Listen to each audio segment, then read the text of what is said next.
Yo, what's good, everybody? The Celtics are going into the Eastern Conference Finals. They're going to be facing the Indiana Pacers, and we want to talk about it.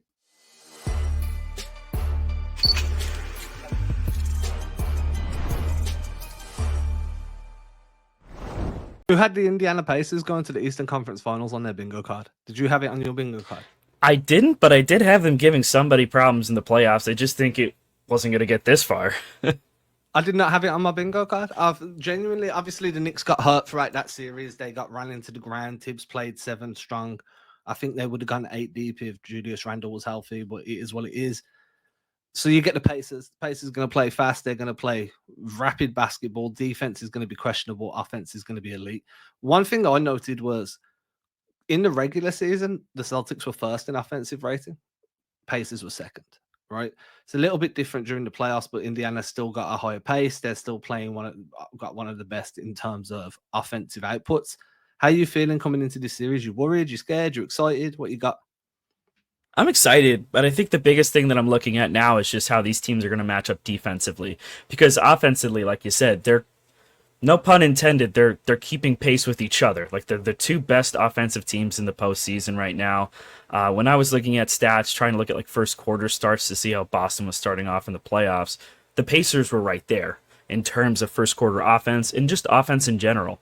They're a very good 3-point shooting team. Halliburton caught on fire, especially in that Knicks series, and really kind of willed the Pacers to victory. So there's a couple different factors that I worry about with them, but their defense is really what may lose them this series because Boston is able to dial up that defensive intensity.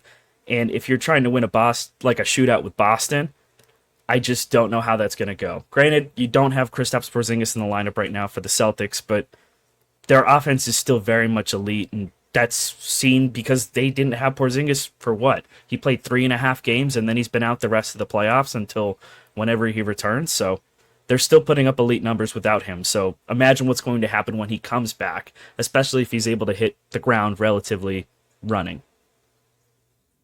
So I wanted to share this talking about defense just to hit this from the straight up. So the Pacers were 30th in the NBA in terms of defensive shot location frequency. So that means that they were allowing teams to get to the rim. They were funneling teams to the rim, basically. If you look at the way their 3-point percentage in terms of defensive shot frequency lines up, they were limiting how often teams were shooting from deep, funneling you. They were pressuring the mid-range and then funneling you in towards the rim. Obviously, they've got Miles Turner there. They've got some length in Siakam as well now since that trade where they can dig in and really pressure you around the rim. They want to take away that 3-point line. They want to live with whatever happens further down in the floor, especially within 4 feet of the basket. They're a top 10 team in defending the rim. So not only are they funneling you there, they're actually doing a really good job of limiting your success there. For anyone wondering what we're looking at right now, this is the newsletter that I write every day, basically. But then before every series, I do a deep dive like this. Mid-range, they're one of those teams that they'll live with you taking those shots. They're not really going to try and send bodies at you. I feel like this is an area where the Celtics can thrive a little bit just because, you can run out the post actions there. Tatum likes to work in the mid-range. Brown's got a really good mid-range counter game to him where he can snap back off that dribble and pull up. You can attack closeouts with a 1 or 2 dribble pull up that way. 3-point percentage, they're middle of the road. They're going to stop. They're going to really pressure you on that perimeter. They don't want you taking them, but when you do take them, they're not impacting that shot. So they're a middle of the road defensively in terms of defensive field goal percentage. I'm cool with that because if you're going to be funneling teams to the rim and the way the Celtics play with that driving kick offense, they like to get that paint touch, kick that ball out, or they're going to run actions to put you into the post and then create out of the post however they want to, whether you're going to give it to Tatum and he's going to create off a DHO coming back up on a grenade action. He's going to face up and shoot over you. He's going to drive. If you're not sending help in the mid-range and you're just staying back, the Celtics will eat you alive in that mid-range area. So there's going to be some adjustments there from Indiana. And one last thing I want to point out, Bowser to Bowser on Twitter pointed this out the other day, and he did a great job of it. And it's something I didn't know how to define, and he calls it the 5 slot. So you put your 5-man in the slot, usually on the weak side, because then the big man has to come up to try and defend you. He can step into the paint to the 2-9, where you're in and out in 2.9 seconds. But every time you cleanse, you're cleansing back towards the big man. So you can put a Luke Cornett there And how can you play drop when Turner's got to respect the DHO game and the pick and roll that's going to happen with Luke Cornett? So then when you're running that 5 out with that 5 slot option, how do you then funnel someone to a rim when you've got no rim protection there anymore? So it's going to be really interesting to see how the Pacers adjust their defensive strategy to stick to their game plan, but also limit what the Celtics are trying to do on the perimeter and in generating kickouts and mid-range. Yeah, especially when you look at Turner from like a blocking standpoint. It doesn't surprise me that like around the rim they're very good defensively. You know, they added Pascal Siakam, which has to help in that department. And then Turner has been known like as a rim protector for years now. One thing that I worry about with him specifically, and Boston can't lack on this, is just defending the 3-point line with guys like him, because Turner has been efficient from 3-point range for a big man especially. You know, he's able to hit them, and I think there was one game where he hit 6 or 7 3-pointers, and it was where a majority of his points were coming from. I want to say it was early on in the Knicks series. So he's a guy that I would worry about in terms of, if you don't have Porzingis, how does this series look like? You know, or how much are you going to throw Al Horford at him? You mentioned Luke Cornett. Is Luke Cornett going to be more in the mix? Do you actually start to give Xavier Tillman any minutes at all here? I'm just wondering what the game plan is, because if it's a matter of trying to open up the paint and create lanes for the rest of the team, you can do that on the offensive side by trying to pull Turner away from the paint. But how are you going to counter what he can do offensively too? Because that's really where there's going to be trickery to, you know, worry about. And that's where you have to ask yourself whether you really want to run a drop coverage with Turner on the floor. Obviously, you're not going to try and match Al Horford minute for minute with Turner, because you should realistically be trying to keep Horford as fresh as possible. Dude's turning 38 soon. He's not a LeBron James level, like never going to run out of steam type of guy. Like, you need to make sure that he's staying fresh. That's, to me, this might be a series for Tillman just because he's switchable. You can play a 1-through-5 switch off at a defense with him. You can pressure reply. You can adjust your pickup points. He can rotate with the best of them. He's physical and strong enough to deal with whatever Turner does on the block in terms of physicality-wise. He can get underneath him and kind of disrupt his shooting motion that way rather than get a hand in his face. And he's going to be able to play a very similar style of basketball to what Horford does, so you're not having to change the system too much. Then if you find that Turner or whoever, who I can't remember who they play as the second big anymore. I'm gonna have to have a look. It's Smith, Jalen Smith, right? Yeah, but he didn't play last night. No, let's pull it up. But whoever that's going to be, you got to make sure if there's size there, maybe you do go to Luke Cornett. You're not defined and constrained to a 7 or 8 man rotation. I know it's the playoffs and the coaches usually shorten, but if you're trying to limit what Turner can do offensively, I'd be going with a Horford Tillman, at least as an experiment to begin with. Luke Cornett's been solid all season, so I'm not saying to move away from him. But if you don't want to give up that gap in that 3-point range and add pressure onto your 1-through-4 guys because you're not switching at the 5 spot, maybe you do try Tillman just to give you a little bit more of perimeter pressure on defense, adjust those pickup points high. I also wouldn't be surprised, given how the Pacers like to run, what were they first in transition or one of the best transition scoring teams in the regular season.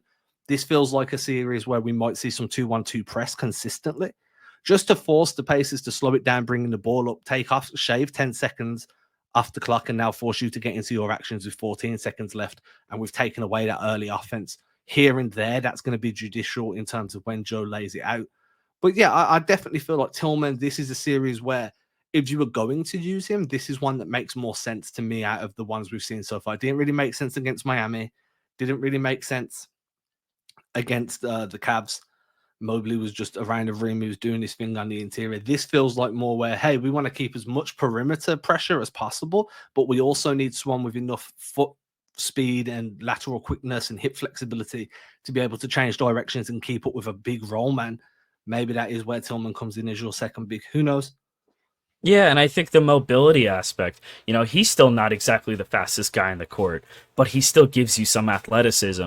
And the biggest thing is when it comes to the Pacers, like we've been talking about, they're going to get out and run. Like, that is an athletic, fast team that thrives when it comes to playing with speed, with pace, pushing the ball up the court, you know, creating 3-point opportunities, fast break opportunities, and you need to be able to try and counter that. And for all of the good that Luke Cornett's done, I just don't know if that necessarily is going to play into their hand in terms of what you can have Cornette give you, what he offers you in terms of skill set and matchup wise, what he's able to do. I think he's a great offensive rebounder. He's really, really good, obviously, as a lob threat. They've found him multiple times where those kind of like big possession, like big swing plays, and those tend to, that can really swing the balance of a game when it comes down to it. But I do wonder if you try and give Tillman a little bit more run to see what you can at least get out of him, because Horford's minutes I just start to worry about, because a matchup like Turner is difficult. This is a guy who's significantly younger than him, who's able to stretch the floor. So you have to figure out how you're going to cover it. I think that is going to be one of the big things you worry about, unless they're really just playing down everything with Porzingis and maybe he comes back earlier than they seem to be letting on. First things first, I can see there's nearly 100 people watching this on Twitter right now, and then there's another few watching it on Instagram. If you're enjoying this, if you rock with me, please go over and subscribe to the YouTube channel, Rebuilding from Scratch. I thought I'd wait until the room had filled up to ask for people to do that. Doesn't cost you anything. Hit that subscribe. You help me out. I know that's a cliche. You help me out a bunch. It really does, especially when you're starting back from scratch. In terms of Tillman and Horford's minutes, I've done an episode about this the other day. I think it was with Cody Shalafu, our boy Cody. And my take on this is, realistically, I'd sit around a 28 to 32 minute range. I think it's very unrealistic to say, hey, you should be playing X amount of minutes, because the flow of the game can change. The substitution patterns need to be fluid with that. For me, playing Horford anywhere between 28 to 32 minutes is fine. That's manageable. I think when you start encroaching on that 35, 36 minutes a game, that starts to add up throughout the course of a series. Then you ask yourself, then, hey, does Tillman make more sense here? Does Cornette make more sense here? How are we attacking on offense? Does Tillman slow down the offense? Does his non-shooting become an issue because he's not as good of a mobile screener as what Luke Cornette is? Cornette gives you a lot of veer actions, a lot of DHOs around the perimeter. His size can be an issue, as you said, when he slip screens and he's got that lob threat. Tillman's not really going to give you that, but he's going to give you real good, solid screening. He's going to create more space than what Cornette does as a screener, just because of how strong he is. He's a smart role man. I mean, this is a guy that was playing in the West, in the playoffs in the West last season, done a great job against LA on defense, and you've picked him up and he's barely seen the floor. And I understand that some of that is down to the limitations he provides offensively. But again, if you're running a big in the weak side slot and you're using him as a decoy to pull out the floor and make that big take a step up, then what is he taking away, really? Because if you're putting Cornette there, Cornette's not going to be shooting the ball either. He doesn't do that anymore, yeah. Exactly. Both can initiate a DHO. Both can slip a screen. The only difference is one's got a considerable amount of size in terms of advantage, but then what you get there, you might lose in terms of perimeter pressure. So I feel like I'd like to see both of them in this series, and then you live or die with the results and choose which guy you want. I'm not saying leave one in if he's struggling, but let's see what happens. As you said, there's going to be some floor space in there, and the Pacers are going to be playing fast. And I'm just not sure that Cornette's got that lateral quickness to deal with the pace of play that's going to be on offer. I think controlling pace is going to be the biggest thing for the Celtics. You don't want to try and get into a shootout with, like, from either team's perspective, you don't want to get in a shootout with either the Pacers or the Celtics, because there's just so much offensive firepower between these two teams. But the best thing you can do from a Celtics perspective is trying to take away their strengths, which is playing with speed. And that's not necessarily meaning just slow the game down, bring it to a grinding halt. There's not really any way to do that. I think Joe Mazzulla said as much when I think he recently talked with reporters about that. So just trying to control the flow of the game, trying to make every possession count, and trying to, I think, from the most part, just trying to create opportunities out of these defensive possessions. Because I think this is where this team can separate itself from the Pacers. Because I think there's been moments in time where you've seen them lock in, you've seen them hone in on defense. When those shots aren't falling down, how do you win a game? You hang your hat on defense. And I think that's really what can separate these two units. So I think there's just so much defensive versatility. And when you look especially at that Tillman lineup, he gives you something between Horford and Cornette, I think, in terms of what he can do with his positional versatility. He's not super fast, but he has the ability to take threes. He's got to get that percentage up a little bit, but he played, like you said before, a key role in a Western Conference run with the Memphis Grizzlies. So, but how do you feel going in with some of the other role players? Like, who do you see on the bench stepping up outside of what we've been talking about? So I Nah, I feel like don't we've been see hammering the anyone point in new. the bigs. Yeah, Yeah. nah, I don't see anything different. I feel you have Pritchard. I feel you have Hauser, and then you make your choice at the big man position. Hmm. Maybe there'll be a place for Brissett just for that controlled chaos to kind of match Neesmith's controlled chaos. Maybe Hmm. you want to go nuts for nuts, right? And you just throw in your bulldozer because they've got theirs on the floor. Outside of that, I feel quite confident that this rotation that we've seen up to this point stays. The bigger question I've got coming in is like, I'm really impressed with the Halliburton Nemhard backcourt.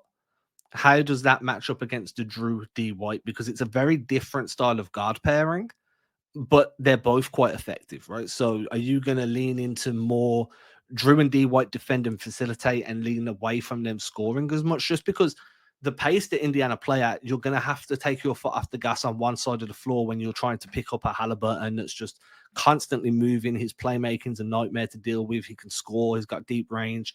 Nemhard's fearless. Then you move over to a Neesmith. So it's like, who's picking up who?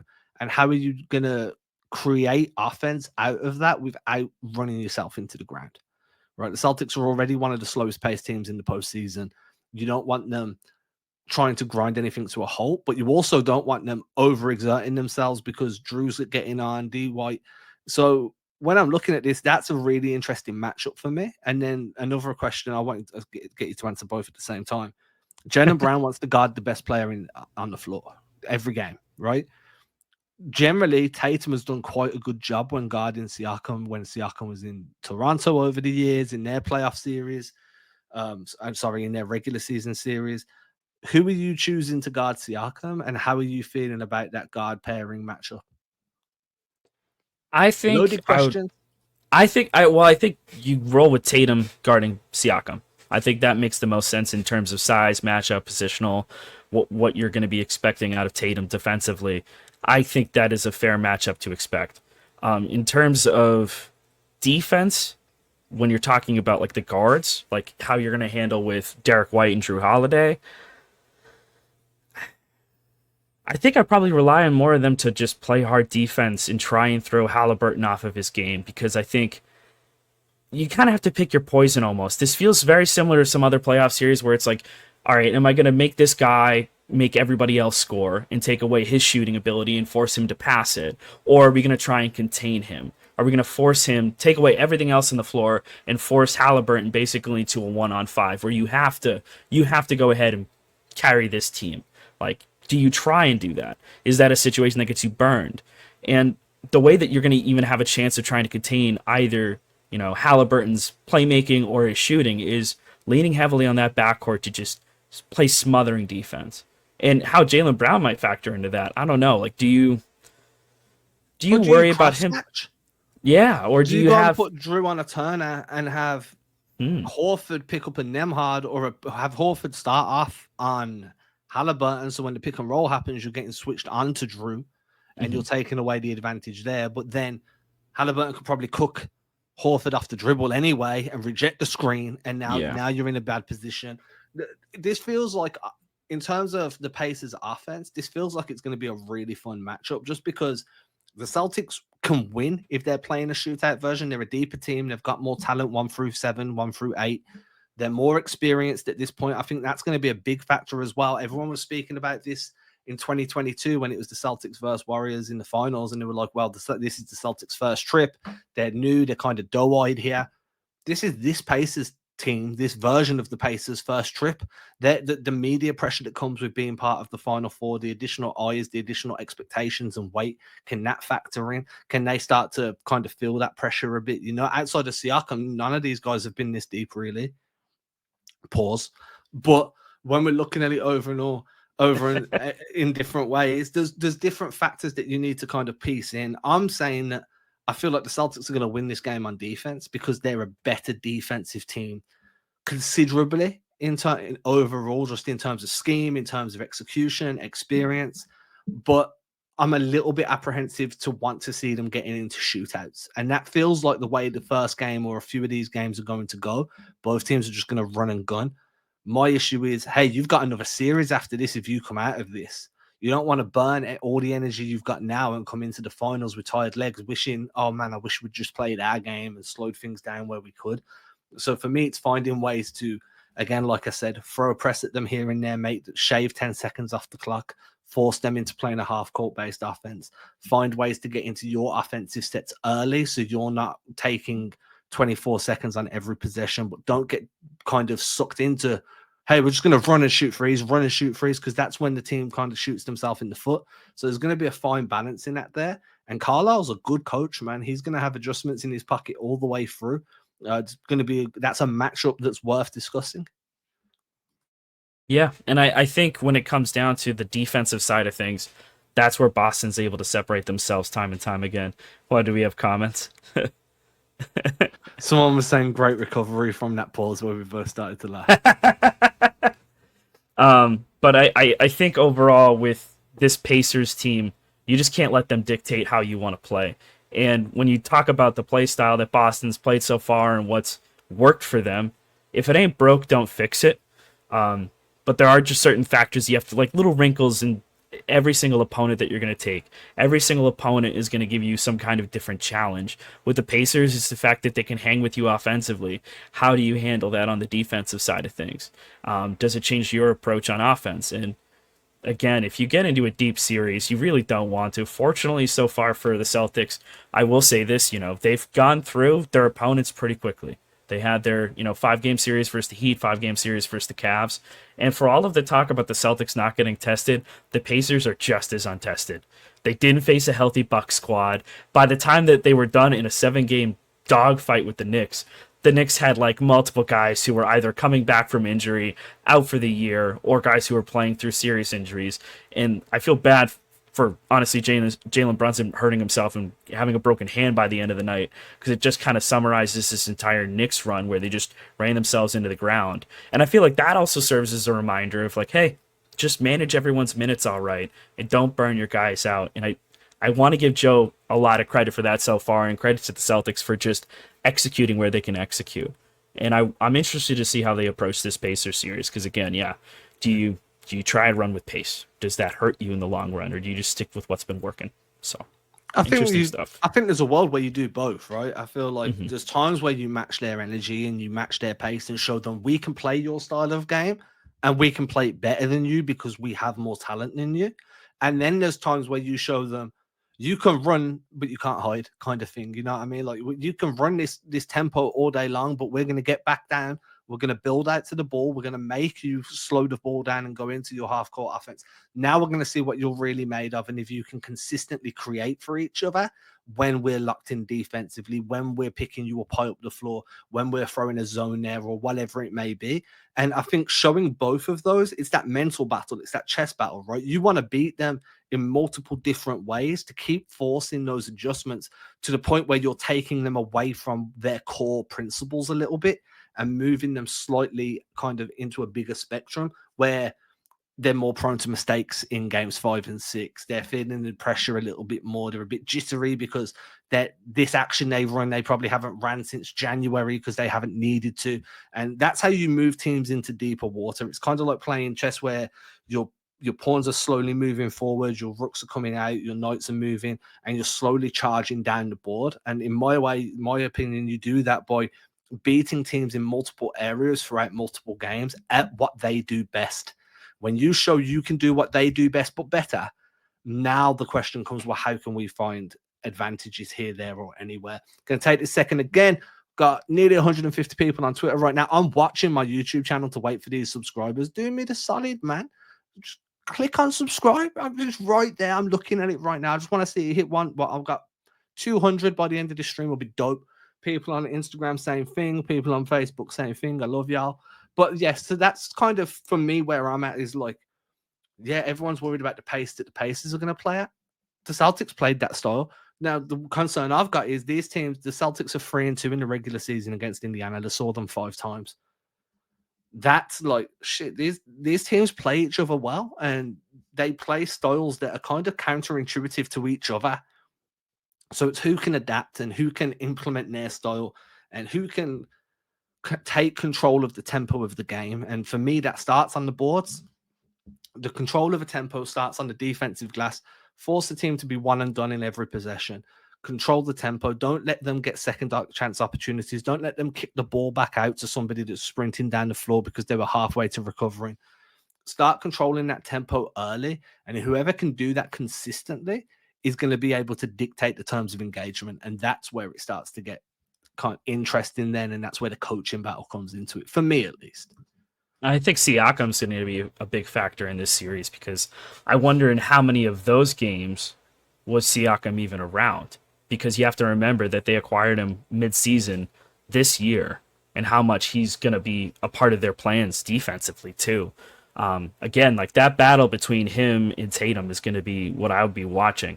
Obviously, Halliburton is going to be the big thing for the Pacers because he's the heart and soul of that offense, the heart and soul of that team. You know, he's quarterbacking it. For quite simply put, he's quarterbacking that offense. And I just wonder on the defensive side of things, that matchup with Siakam going against Tatum, familiar matchup. Obviously, they've got history between all of the matchups with the Raptors over the years. I wonder how Tatum tackles that, especially when it comes to rebounding, because I think that's something that Tatum's done a really, really good job of. And it's even gone up a couple notches since they lost Porzingis. He's really been physical on the boards. He's been consistently getting close to 10 or more every single game. So I do wonder how that kind of factors in, because you ultimately have to win those kind of matchups. Like, if there's a loose ball, you've got to be fighting for it. Because you cannot give up second chance opportunities to a team like the Pacers, because they will take advantage of it. So here's my take on this. I think that they put Jaylen Brown on Siakam. And the reason I think that is because Tatum has been used as a weak side rotation help defender a lot of the time. So Neesmith will probably be the guy filling that weak side corner. So having Tatum there and having him rotate over, and then whoever's playing in that strap, like the top part of the weak side eye, is going to have to sink and split the difference between the two guys on the weak side. I think if Brown starts struggling with Siakam, then you switch it out and have Tatum on there. I don't think these matchups are going to be set in stone. I think they're going to be fluid. I think they're going to be, changed and chopped and changed, and switches are going to happen. People are going to get hunted on each side of the football. But to me, it makes more sense to keep Tatum where he can rotate over and use that 6'10" frame and that length to rotate over and operate in that kind of Rob Williams free safety role. And he's done that through the season, and that's what's allowed him to become such a good board crasher as well. Like, he can just come in, crash, grab the rebound, get going. You can do that with Neesmith, and Tatum's got enough length and strength to be able to bother Neesmith on the catch and shoot. One of the things I saw someone tweet out earlier today was like Neesmith really improved scoring off the bounce, like a couple of dribbles, pull up too. Tatum's quick enough, strong enough to stay in front of Neesmith there. And then you've got Brown, who's arguably one of your best on-ball wing defenders at this point. He's just really drastically improved there because he's so locked in, picking up Siakam, and he's getting the matchup that he wants because he always wants to guard the best player.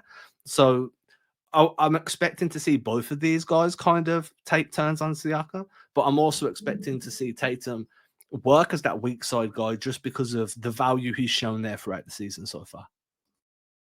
Yeah, and I think the thing with JB too is you want to keep Jaylen Brown engaged. I still worry about him in off-ball situations, or even if he's in the corner, if he's the weak side help in the corner sometimes, where he will overhelp, and then all of a sudden you've got a James Harden situation where a guy's just wide open in the corner. You want to avoid those kind of opportunities. And I think because of his physicality, like the way that Jaylen Brown's able to play the game and how strong he is, you also want to put him in a position to succeed and put his strengths to, the best of their abilities. How do I best apply this guy who's able to stick with on-ball defense, is able to stick with this guy quite well. And if that means Siakam, then that means Siakam. I think staying fluid, I think, is a good way to put it, because I think defensive versatility is what's going to really play into Boston's hand. Because if there is a lot of switching, outside of a situation where you've got, Halliburton on Cornet or Halliburton on Al Horford, you worry about those kind of switches. Well, I mean, that's what I would worry about, especially because you saw some of that happen in the Cavs series. You don't want to have those kind of matchups. And if you can find a way to just keep their best guys limited, or at least forcing them to be uncomfortable, that's going to be crucial to kind of throwing this Pacers team off. because I don't really think that they've been punched in the mouth so far. The Knicks gave them a couple good runs, but I don't. I want to see a team that that could. Giannis-less Bucks in the first round that then I lost know, Lillard. and then it was nothing. And then the Knicks, like, you know, they lose Mitch Robinson, they lose Brunson gets hurt. They didn't even have Randall either. No It just Julius started, Randle. Like, guys were dropping. No Bogdanovich, he weren't there. Guys were getting injured throughout that series. But yeah, they don't get questioned for their run to the finals. You know, it's perfectly okay for the Pacers to face injured teams. God forbid the Celtics do it now. The Celtics are frauds then. You know what I mean? But that's because just they take care of business. I think it's a lose-lose situation there too, because if they just look, if the series goes 6 or 7 games against those teams, you'd say, wow, it took them a really long time to get through these series. Instead of crediting them being like, hey, they got it through in 5, you know? It bothers me. Because again, like, you know, and that's just a bad faith narrative, in my opinion, just because it's like, hey, we need something to talk about today. One question I've got here from Instagram. There's loads of people watching on Twitter. Feel free to send comments. You have to click into the video, so then it opens up the comment section on Twitter. But we'll get to them, man. I've got 10 minutes. One question here, and I'm sorry, I'm going to butcher your username. Ronochee, Ronochee.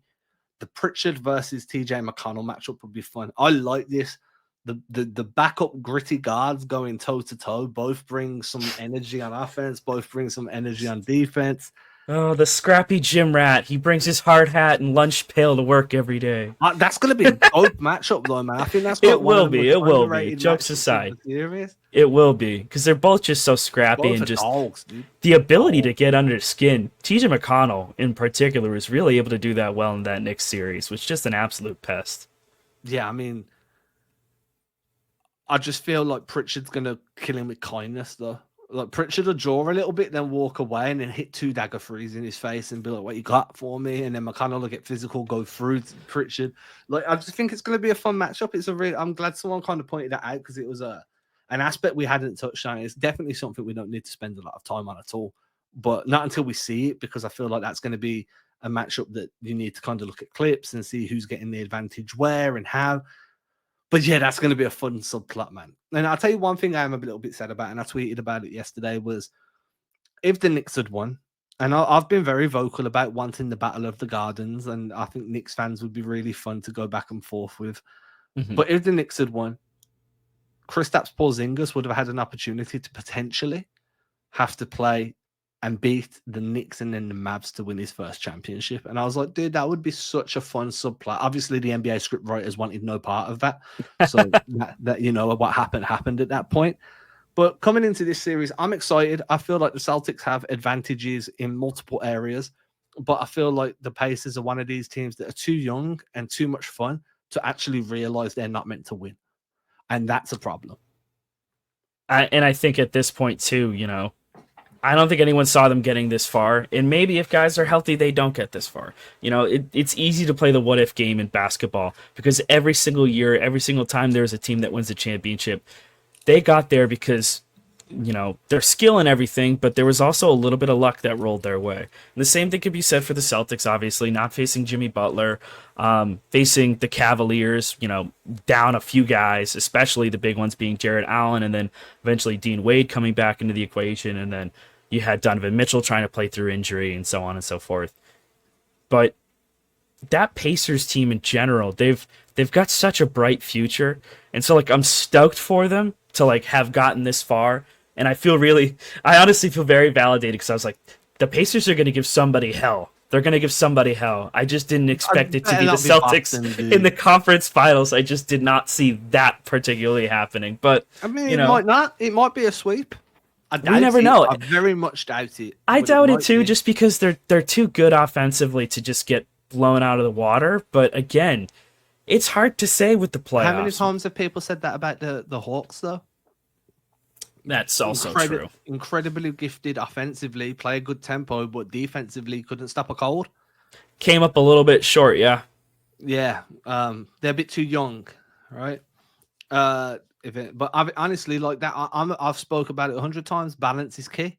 You can't have a top 5 offense but be a bottom 5 defense. There needs to be some level of balance here. Mr. Miyagi said this to Danielson back in the 80s, and the original Karate Kid. You need to find balance.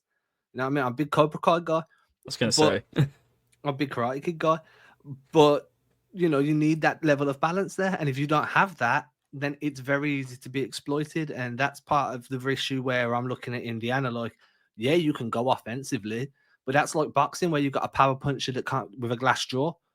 Do you know what I mean? Yeah, you can throw the haymakers, but you can't. Someone hits you with one. Can't take them. Exactly. Yeah. So I feel like there's definitely flaws in Indiana right now that could be exploited. Whether or not they can paper over them just by hot shooting nights like what we saw in Game 7, then that's a different question. But that's not sustainable over a 7-game series, not against this Celtics team, not with how they're going to throw 10 different looks at everybody, how they're going to play 4, 5, 6 different styles of defense. It's going to be really tough. So it's going to be interesting. It could be a 4, 5-game series. It could go to 7. I think there's so many different ways this thing could go. Yeah. And I'm interested to see how it's going to unfold. And with that, we're going to end it. We're done. 35 minutes. I feel like we've done good. There's 175 people in here now. Then more on Instagram. I'm watching my YouTube channel right now. The Celtics Chronicle, youtube.com. Links in my bio and all socials, I think. Or you'll find it. I've picked up one. So out of 176 people, we've got one. That's not even 10%. Come on now. Help a brother out. Help a brother out. Until next time, go Celtics. We'll be back probably tomorrow before the game or Wednesday after the game. Subscribe to the Celtics Chronicle newsletter, CelticsChronicle.com, because then you'll be getting a newsletter tomorrow if you're on the pay tier. If you're not, then you get a free one at some point in the week. I'll catch y'all later. This is Tim Shills. Follow him at Tim Shills NBA. He'll be with me again sooner or later, most likely sooner. And I'll be back soon. Peace, everybody. Cheers.